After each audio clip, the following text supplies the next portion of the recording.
ప్రియ దేవుని బిడ్డలారా, మన ధ్యాన భాగం యోబు గ్రంథం 8, 9 అధ్యాయాలు మనం వినబోతున్నాము. బిల్దదు మాట్లాడుతున్నాడు. ఇతడు మొత్తం 3 ప్రసంగాలు చేస్తాడు. వాటిలో ఇది మొదటిది. షూహీయుడైన బిల్దదు అన్నాడు, ఎంతకాలము నీవిట్టి మాటలు పలుకుతావు యోబు? నీ నోటి మాటలు సుడిగాలి వంటివి అయ్యాయి. దేవుడు న్యాయవిధిని రద్దుపరుస్తాడా? సర్వశక్తుడైన దేవుడు న్యాయాన్ని రద్దుపరుస్తాడా? నీ కుమారులు ఆయన దృష్టి ఎదుట పాపం చేశారేమో, వారు చేసిన తిరుగుబాటును బట్టి ఆయన వారిని అప్పగించాడేమో. నీవు జాగ్రత్తగా దేవుణ్ణి వెదకిన ఎడల, సర్వశక్తుడైన దేవుణ్ణి బతిమాలుకుంటే, నీవు పవిత్రుడవై యథార్థవంతుడవైతే నిశ్చయముగా ఆయన నీ యందు శ్రద్ధ నిలిపి నీ నీతికి తగినట్లుగా నీ నివాస స్థలాన్ని వర్ధిల్ల చేస్తాడు. ప్రియ సోదరుడా, సోదరి, వింటున్నారా? బిల్దదు సాంప్రదాయవాది. గతకాలమందలి పద్ధతులను సమర్థిస్తాడు. మనము నిన్నటి వారమే, మనకేమీ తెలియదు అనే ధోరణి ఇతనిది. గతకాలంలో జరిగింది ఇది, రాబోయే కాలం కూడా అలాగే ఉంటుంది అంటాడు బిల్దదు. పురావస్తు పరిశోధనలపై ఆధారపడి భవిష్యత్తును నిర్ధారణ చేస్తాడు. ఇది శాస్త్రజ్ఞులు చేసే పని. యోబు గ్రంథం 38వ అధ్యాయం 4వ వచనంలో ఇదే ప్రశ్న ఎదురవుతుంది. దేవుడు అడుగుతున్నాడు, నేను భూమికి పునాదులు వేసినప్పుడు నీవెక్కడ ఉన్నావు? నీకు వివేకము కలిగి ఉన్న ఎడల చెప్పు.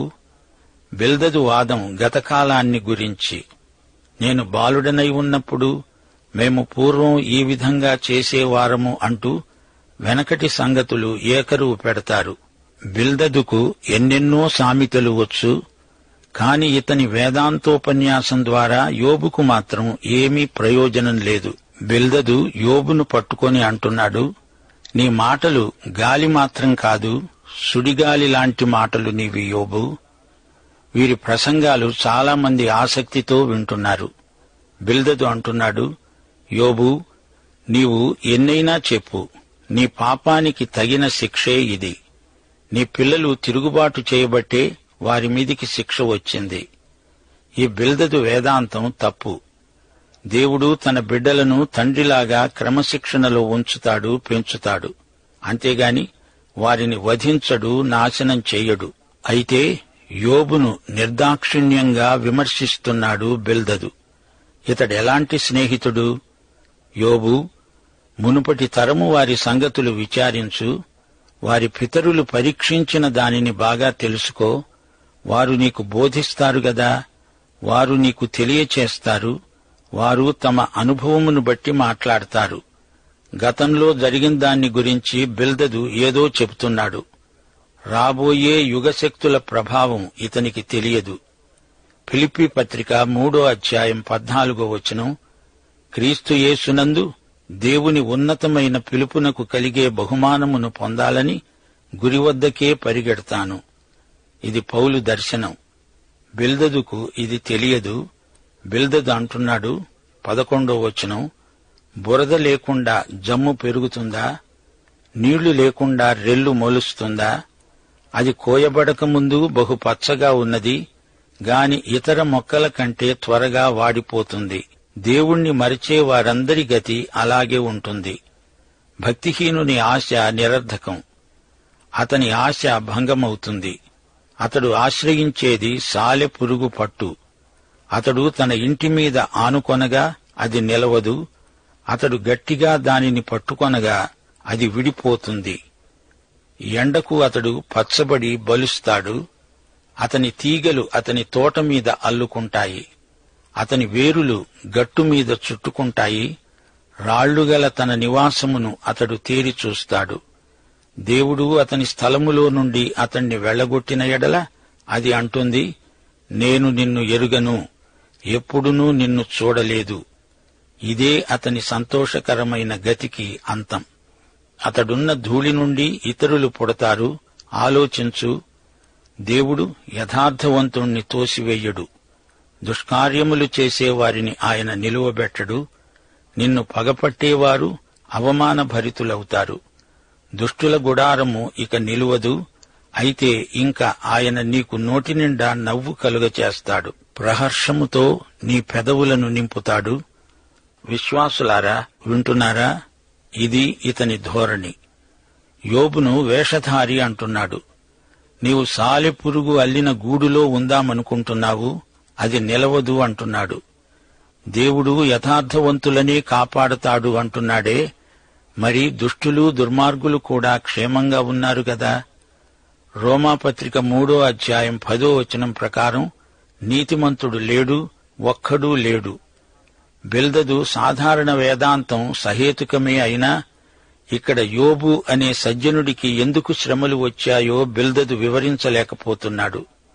ఇతని వేదాంతం ప్రకారం యోబు పాపి, అందుకే ఈ శిక్ష అనుభవిస్తున్నాడు. ఇది తప్పు అంచనా. యోబు నమ్ముకున్న దేవుణ్ణి బిల్దదు ఎరుగడు, అందుచేత యోబును కూడా ఎరగడు. ప్రభు అన్నాడు, లోకము నన్ను ఎరుగదు గనుక మిమ్మును కూడా ఎరుగదు. అది అసలు రహస్యం. బిల్దదు సాంప్రదాయవాది. ఇప్పుడు 9వ అధ్యాయంలోకి రండి.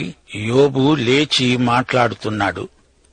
బిల్దదు ప్రశ్నలకు యోబు చాలా వరకు జవాబులు చెప్పగలిగాడు.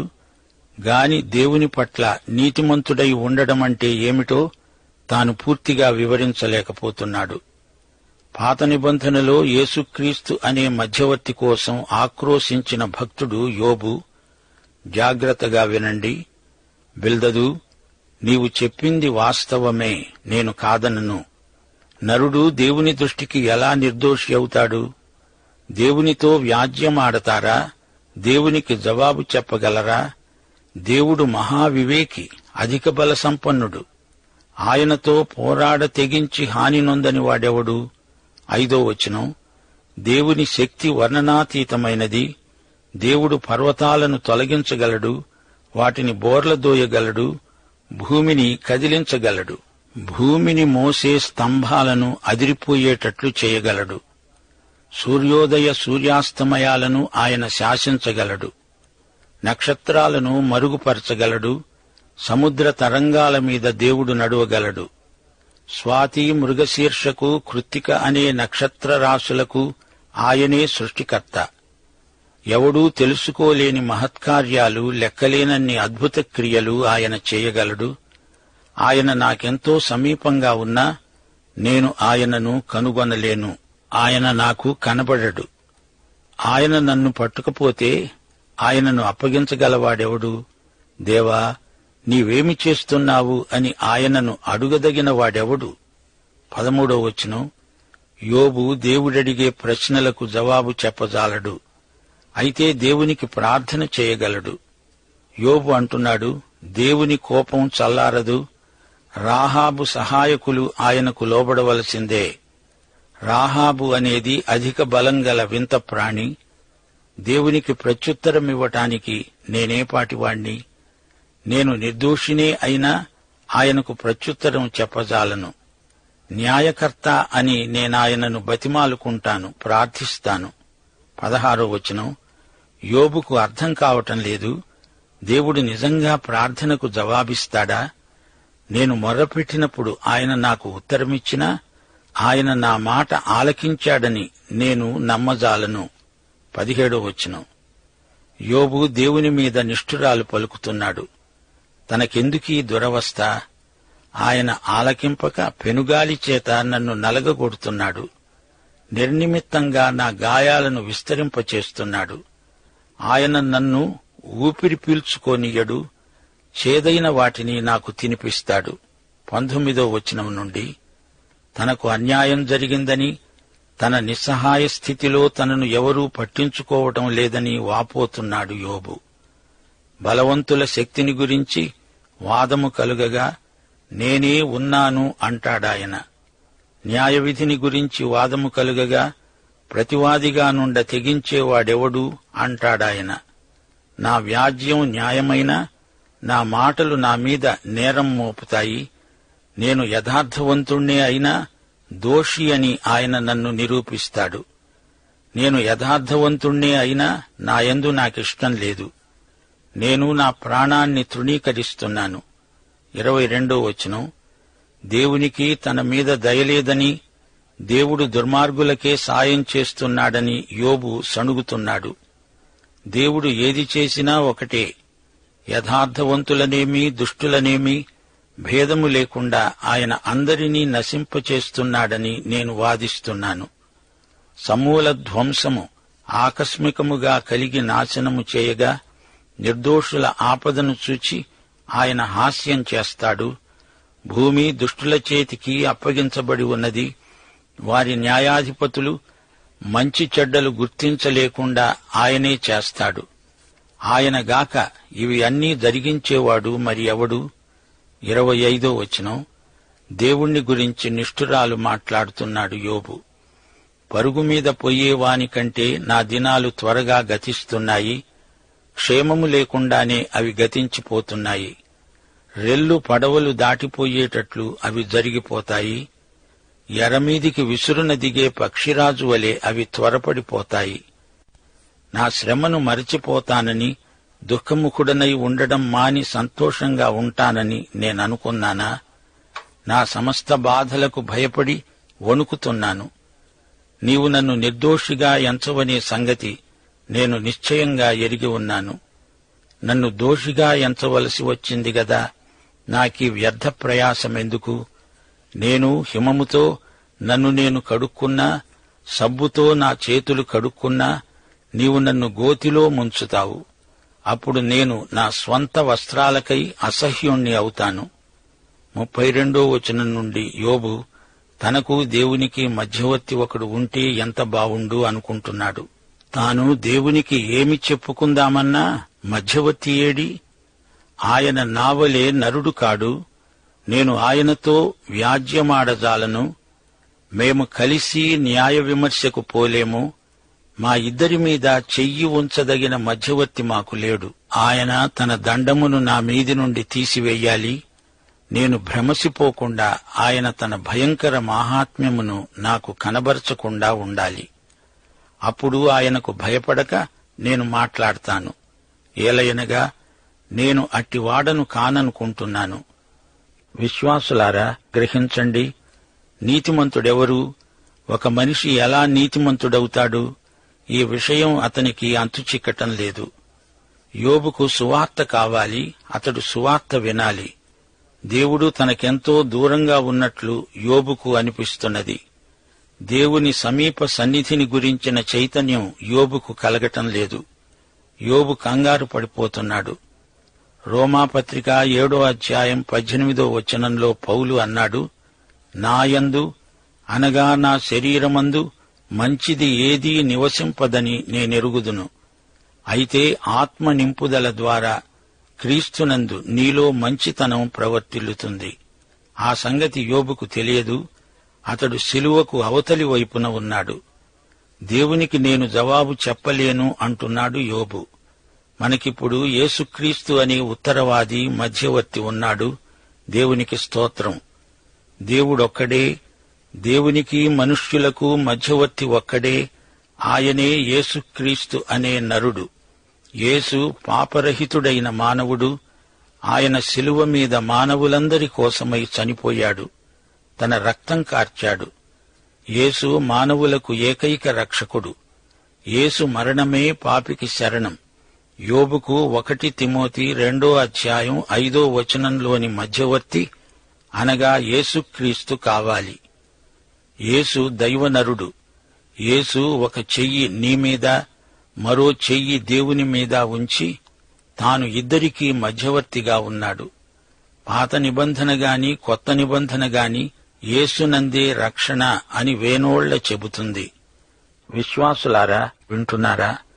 ఎలీఫజు మానవుడు పాపి అన్నాడు. బిల్దదు దేవుని న్యాయశీలాన్ని గురించి మాట్లాడుతున్నాడు. వీరిద్దరి సిద్ధాంతం సరైందే కాని సిద్ధాంతం ముగింపులో తప్పటడుగు వేశారు. దేవుణ్ణి తమ సిద్ధాంతపు బోనులో బంధించాలని విఫల ప్రయత్నం చేశారు. ఈ గ్రంథం ముగింపులో యోబు అతని స్నేహితులు పరమసత్యం నేర్చుకుంటారు. దేవుడు సిద్ధాంతాలకు అతీతుడు. దేవుణ్ణి సిద్ధాంతపు మాటలకు పరిమితం చేయకూడదు. బిల్దదు సాంప్రదాయవాది. గతకాలపు ప్రదర్శనశాలలో నుంచి ఏదో తెచ్చి చూపుతానంటాడు. భవిష్యత్తును సమాధుల తోటగా చేస్తున్నాడు బెల్దదు. భవిష్యత్తు మనకు మహోజ్వలమైనది. భూతకాల భూతాన్ని భూతద్దంలో పెట్టి చూపుతావా బెల్దదు? నీ కోవకు చెందినవారు నేటికి మా మధ్య ఉన్నారు. ప్రభువు వీరిని కరుణించు. ప్రార్థన చేసుకుందాం. మహిమగల మా తండ్రి, నీకు మా హృదయపూర్వకమైన కృతజ్ఞతాస్తుతులు సమర్పిస్తున్నాము. యోబులాగా అనేక మంది విశ్వాసులు బాధలతో ఉన్నారు. అనేక విధాలుగా శ్రమలు చెందుతున్నారు. నేటి వరకు కూడా ఎందరో నీ నామ ఘనత నిమిత్తమై ప్రాణాలొడ్డిన వారున్నారు. వారందరికీ కావలసిన శాంతి, వారందరికీ కావలసిన బలము, ఆధ్యాత్మిక స్తోమత కలిగించడానికి, వారితో సంప్రదించడానికి నీవు నీ సేవకులను లేపుమని, సంప్రదింపుల ద్వారా మాత్రమే కాక ప్రార్థన ద్వారా అనేకులకు సహాయము చేయగలిగిన దైవ సేవకులు ఈ రోజున మాకు అవసరం.